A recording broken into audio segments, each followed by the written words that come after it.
अस्सलाम वालेकुम। कश्मीर डिजिटल के पॉडकास्ट के साथ मैं हूँ आपकी मेज़बान अरूज फ़ातिमा। जी, पाक बॉर्डर जो कशीदगी है वो अभी तक जारी है और जो इंडिया है वो पीछे हटने के लिए तैयार नहीं है। अपनी शर्मिंदगी जो है वो किस तरह से छुपाए, उसको जो है कोई ज़रिया, कोई रास्ता नहीं मिल रहा। प्रोग्राम में आज भी जो है वो ताज़ा सूरत-ए-हाल पे बातचीत होगी। मेरे साथ प्रोग्राम में मौजूद हैं अब्दुल मनान सैफुल्लाह। मैं इनको प्रोग्राम में वेलकम कहूँगी। बहुत शुक्रिया आपका। जी, सबसे पहले तो ये बात कि जो हमारे आर्मी चीफ़ हैं उनको फ़ील्ड मार्शल का ओहदा दिया गया है और पूरी कौम जो है वो बहुत खुश है। इस हवाले से आप क्या कहेंगे? बहुत शुक्रिया आपका। ये ओहदा नहीं है बल्कि ये एक एज़ाज़ है और मैं आज अपने इस प्रोग्राम के तवस्सुत से जो आसिम मनीर साहब हैं उनको ढेर सारी मुबारकबाद देता हूँ। अभी हमारे मुँह पे जो फ़ील्ड मार्शल का लफ्ज़ है वो आते-आते आएगा। ये हमारी तारीख़ में दूसरी बार हो रहा है। लगातार हमारे मुँह पे जनरल आसिम मनीर ही आता है। तो मैं ये समझता हूँ कि एक ऐसा शख़्स जिसने पाकिस्तान को इतनी बड़ी खुशी दी है और जो हमसे 7 गुना बड़ा हमारा दुश्मन है, जो हमें खा जाने वाली नज़रों से हमेशा देख रहा था और पाकिस्तान पे हमेशा तड़िया लगा रहा था कि वो पाकिस्तान पे हमला करेगा, वो पाकिस्तान से पीओके यानी कि आज़ाद कश्मीर छीन लेगा। और जिस तरह से पाकिस्तानी फ़ौज ने दंदान शिकन जवाब दिए हैं जनरल आसिम मनीर की सरबराही में, उनकी क़यादत में, मैं ये समझता हूँ कि ये फ़ील्ड मार्शल का जो ओहदा है वो भी उनके आगे बहुत कम लगता है। और एक ऐसे वक्त में जब हमारी जो इकॉनमी है वो ज़बूहाली का शिकार है, ऐसे वक्त में जब जो यहाँ पे सियासी अदम इस्तेहकाम है और दुश्मन के लिए इससे अच्छा वक्त और क्या हो सकता था।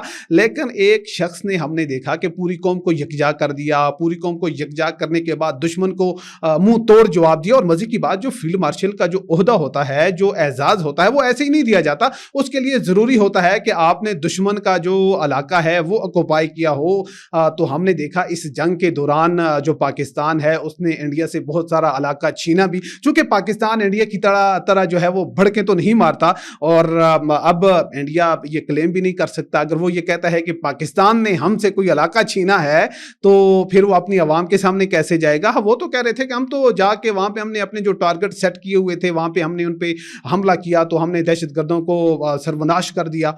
तो अब वो किस मुंह से वो ज़मीन मांगेंगे। और फिर यह है कि अगर वो अभी जो DGMOs के दरमियान जो गुफ्तगू हुई है उसके दौरान भी उन्होंने रिक्वेस्ट की है कि जिस इलाके को आपने ऑक्युपाई किया है वो हमें वापस दे दें, और ये हमारे दरमियान ही ये गुफ्तगू रहनी चाहिए। लेकिन ये कैसे हो सकता है कि एक तरफ जो आप इंडस वाटर ट्रीटी है उसको ख़त्म करें और शिमला जो माहिदा है, जो शिमला ट्रीटी है उसके तहत जो ऑक्युपाई शुदा जो टेरिटरी है वो आप वापस ले लें। ऐसा नहीं हो सकता कि दोनों चीज़ें या तो इकट्ठी चलेंगी या दोनों नहीं चलेंगी। और पाकिस्तान ने बहुत ज़बरदस्त जवाब दिया। उनके जो जिस तरह से उनके एयरफील्ड्स हैं उनको तबाह किया। उनके जो वन गो के अंदर 6-7 जो उनके लड़ाकू तैयारे हैं जिन पर उन्हें बड़ा नाज था, वो समझते थे कि उनके मुकाबला इस पूरे खिते में किसी के पास कोई तैयारा नहीं है। उसको जिस तरह से वन गो के अंदर हमने देखा कि वो आसमान की बुलंदियों में हवा हुए, उनको वहीं पे जो है वो भस्म कर दिया गया और फिर पूरी कौम को इकट्ठा कर दिया। ये आर्मी चीफ के लिए ये ओहदा बहुत कम है। और मैं ये समझता हूं कि इस ओहदे से एक और चीज़ होगी, जो कश्मीरी हैं उनके अंदर एक और जो आज़ादी की उमंग है उसमें मजीद इजाफा हो रहा है। और आप देख रहे हैं श्रीनगर के अंदर जो आर्मी चीफ हैं उनके वहाँ पे तस्वीर लगाई जा रही हैं, चौकों के अंदर वहाँ पे वॉल चैकिंग की जा रही है। क्या इससे बड़ा उनको और क्या तवक्को होगी पाकिस्तान से। और पाकिस्तान का ये जो आर्मी चीफ है, मैं ये समझता हूँ कि शायद इन्हीं के दौर के अंदर हम देखें शायद कश्मीर का मामला है वो भी हल हो जाए। जी, जो हमारी पाक फ़िज़ाइया है हमेशा इसने तारीख़ रकम की है और इस बार भी जो इन्होंने जो है जो कारनामे किए हैं वो पूरी कौम ने देखे हैं। अब बिल्कुल जो हमारी फ़ज़ाइया के जो शाहीन हैं, हमारे नेवी के जो शाहीन हैं, इन्होंने जिस तरह दुश्मन का मुंह तोड़ जवाब दिया है ना, जिस तरह आप देखें ना, जो हमारे फ़ज़ाइया के हैं उन्होंने जो हमारी इलेक्ट्रॉनिक वारफेयर है, जो हमारी डिजिटल वारफेयर है, उसके अंदर भारत को पिछाड़ा। उनके जो तैयारे हैं वहाँ पे उनको गिराया। और ये न सिर्फ उनकी ये जो हमारी टेक्नोलॉजी में हमारी फ़तह दी, बल्कि जो हमारी जो तकनीकी सलाहियतें हैं, जो हमारी तरबियत है हमारे पायलट पायलट्स की, मैं ये समझता हूँ कि सारी दुनिया इसकी मोतरफ है। अभी तो लोग ये समझ रहे हैं, वो ये कह रहे हैं कि अभी हमें अपने पायलट्स को पाकिस्तान भेजना चाहिए और उन पायलट से हमें सीखना चाहिए कि जंग कैसे लड़ी जाती है, कैसे अपने से 7 गुना बड़े जो दुश्मन है उसको कैसे ठिकाने लगाया जाता है। मैं ये समझता हूं कि हमारी जो फजाइया है, जिसे भारत समझ रहा था कि शायद ये कोई 1971 की कोई फजाइया है और हम इसको भस्म करके रख देंगे, आज दुनिया ने देखा कि जो हमारी फजाइया ने जो कारनामे सर अंजाम दिए। और मजे की बात यह है कि जो हमारे फजाइया के जो रिटायर्ड जो एयर मार्शल्स हैं, उनके मुताबिक अभी तक हमने सिर्फ जो हमारे पास 20% जो इक्विपमेंट्स हैं उनका इस्तेमाल किया है और भारत की जो है वो आंखें खुल गई हैं। अगर वो 80% जब दुनिया के सामने आएगा तो दुनिया को एक बार हैरान भी होगी और ये दुनिया के लिए बिल्कुल नया होगा। और दुनिया के वहमो गुमान में भी नहीं है कि जो हमारी फजाइया है वो कितनी एडवांस हो चुकी है और कितना जबरदस्त वो तमाम महाजों के अंदर वो मुकाबला कर सकती है। तो भारत तो उनके जो अपने तज्जियाकार हैं वो भी ये कह रहे हैं कि जो इंडियन जो फजाइया है वो लगभग 15 से 20 साल जो है वो जो पाकिस्तानी फजाइया है उससे बहुत पीछे है। जी, इंडिया के अपने अंदर जो है बहुत ज़्यादा जो है सवालात उठ रहे हैं। उनकी जो अपोजिशन है वो हुकूमत से सवालात कर रही है कि आखिर बताओ तो सही कि तुमने जंग में किया क्या है, और तुम ये जो कहने लगे हुए हो कि जी अभी तक जो है ऑपरेशन ख़त्म नहीं हुआ है, तो आगे पहले जो तुम लोगों को जवाब मिला है, अब मज़ीद तुम मुल्क का कितना जो है नुकसान मज़ीद करवाओगे? अच्छा, ये ज़बरदस्त सवाल आपने किया, चूँकि शुरू में जंग थी और ऐसे मौके पे जो सियासी जमातें हैं वो इस चीज़ का रिस्क नहीं लेती, चूँकि अवाम की जो हमदर्दियाँ अपनी फ़ौज के साथ अपनी के साथ जुड़ी हुई होती हैं। लेकिन अभी हर आने वाले दिन के साथ जो इंडिया की अपोजिशन है, बल्कि उनकी जो अपनी इक़्तिदार में जो जमातें हैं वो सवाल कर रही हैं कि भाई हमें बताइए, ये तो बताइए कितने हमारे त्यारे गिरे हैं। हमें पाकिस्तान का DGI SPR बैठ के बताता है हमारे इतने त्यारे गिर गए हैं। हमारे जो फौज के जो तर्जमान वहाँ पे आते हैं, स्पोक्स पर्सन जो आते हैं, वो खामोश हो जाते हैं। वो कहते हैं जी कि अगर हम बताएंगे तो दुश्मन को फायदा हो जाएगा, कितना नुकसान हुआ है, कितना इलाका पाकिस्तान ने हमसे छीन लिया है। और आप तो हमें आज तक पिछले 12-13 साल के अंदर एक ही बात हमें गिनवा रहे थे कि हम जो पाकिस्तान है उसको हमने दुनिया के अंदर अकेला कर दिया है, तनहा कर दिया है। हमारी जो हमारी सफारतकारी है उसके ढंके बज रहे हैं। और आज हम देख रहे हैं दुनिया तो पाकिस्तान के साथ खड़ी है, दुनिया हमारा जो बयानिया है उसको लेने के लिए ही तैयार नहीं है, उस पर गुफ्तगू ही नहीं कर रही है।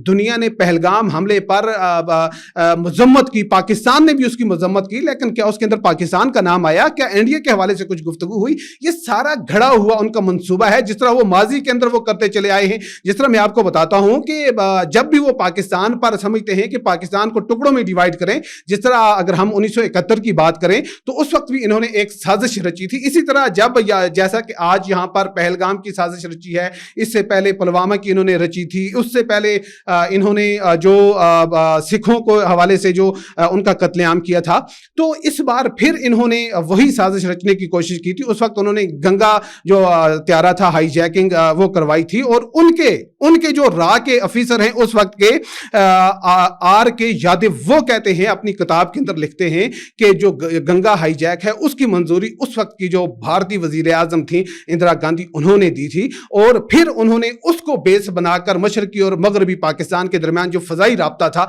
उसको उन्होंने मुनक़ता कर दिया। और फिर उन्होंने मुक्तिबानी जैसी तहरीकों को खड़ा किया। वहां पे जो बांग्लादेश की आम आवाम थी उनकी ब्रेन वाशिंग शुरू कर दी, उन्हें पाकिस्तान के खिलाफ खड़ा किया। वो इस बार फिर यही समझ रहे थे कि ये वही 1971 वाला पाकिस्तान है, वो आसानी के साथ कोई साजिश कर देंगे। दुनिया भी मानने के लिए तैयार नहीं है। और जो उन्होंने थोड़ी सी हरकत करने की कोशिश की, जो उनका असर और रसूख दुनिया के अंदर कुछ थोड़ा बहुत था, वो सारा धड़म से गिर गया। वो जो दुनिया के अंदर जाके बड़े बड़े जो बैनुल अक़वामी मंच हैं वहाँ पे वो जैसे खिते के थानेदार के तौर पे गुफ्तगू किया करते थे, वो उनकी सारी जो गरूर की दीवारें हैं, गरूर की जो इमारतें हैं, वो सारी की सारी ज़मीन बोस हो गई है। अभी वो अपनी सियासी जमातों को भी जवाब नहीं दे पा रहे। आपने देखा जब पाकिस्तान ने उनको जवाब दिया, जब पाकिस्तान ने उनको शिकस्त दी, तो हफ्ता 10 दिन तो उनके सियासतदान, उनकी हुकूमत, उनके मुंह में जुबानें नहीं थी। उनके जो तर्जुमान गुफ्तगू करने के लिए आते थे तो उनके मुंह से हवाइयाँ उड़ी हुई होती थी। और फिर हमने देखा जब उन्होंने पाकिस्तान से मिन्नत आजिज़ी करने के बाद जब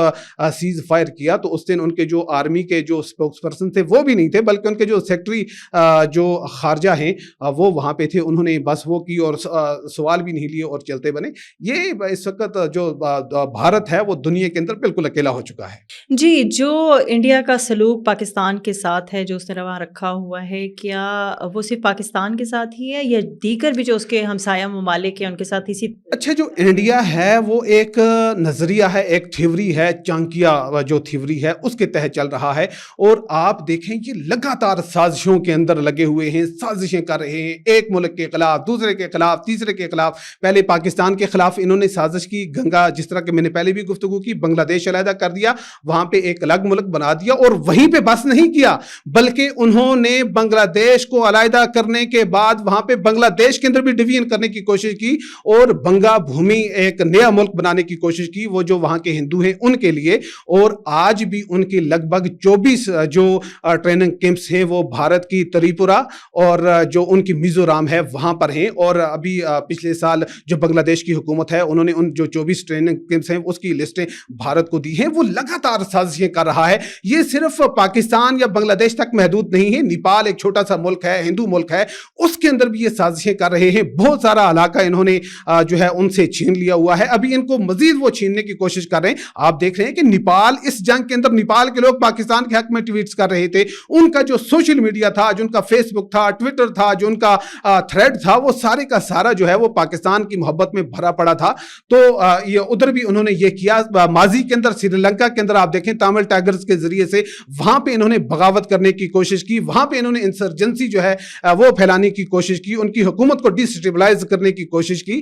تو یہ بھارت جو ہے یہ پورے خطے کے اندر ایک خطرہ بنا ہوا ہے۔ آج دیکھیں نا ان کے پورے جو چین ہے انہوں نے اروناچل پردیش کے بارے میں کہا ہے کہ یہ ان کا حصہ ہے، یہ پرانے نقشے آپ اٹھا کے دیکھ لیں وہ تبت کا حصہ ہے۔ تو انہوں نے یعنی کہ پورے خطے کے اندر آپ ان کے ارد گرد جتنے بھی ممالک ہیں آپ دیکھ لینا کہ ان کا کس کے ساتھ اچھا تعلق ہے۔ پاکستان کے ساتھ صورتحال یہ ہے کہ جنگ کی کیفیت چل رہی ہے لگاتار، نیپال کے ساتھ ان کا وہ چل رہا ہے، بھوٹان کے ساتھ ابھی ڈوکلام کے معاملے میں آپ نے دیکھا کہ ڈوکلام بھی ابھی جا کے مدد وہ چائنا سے مانگ رہا ہے۔ پھر اس کے بعد بنگلہ دیش کے ساتھ ان کے معاملات یہ ہیں، میانمار کے ساتھ ان کے تعلقات کیسے ہیں، وہاں پہ انہوں نے ایک بار بمباری کی تھی وہاں میانمار کے اندر جا کے، سری لنکا کے ساتھ ان کے تعلقات کیسے ہیں۔ یہ ایک سازشی قوم ہے اور لگاتار ان کے جو نظریات ہیں وہ اپنی اکھنڈ بھارت کے ہیں اور یہ چاہتے ہیں کہ یہ جو بھارت کا نقشہ ہے۔ جی، ایک بات یہ بھی ہے کہ یہ جو ابھی 20% یہ مسلمان برداشت نہیں کر سکتے ہیں، کرسچنز جو وہاں پہ ہیں ان کو برداشت نہیں کر سکتے، جب یہ اکھنڈ بھارت بنائیں گے تو کیا یہ دیگر جو شامل ہوں گے یہ ان کو برداشت کر پائیں گے؟ اچھا دیکھیں نا، میں یہی بات کہہ رہا ہوں، آپ دیکھیں کہ یہ مسلمانوں کو وہاں پہ برداشت نہیں کر رہے۔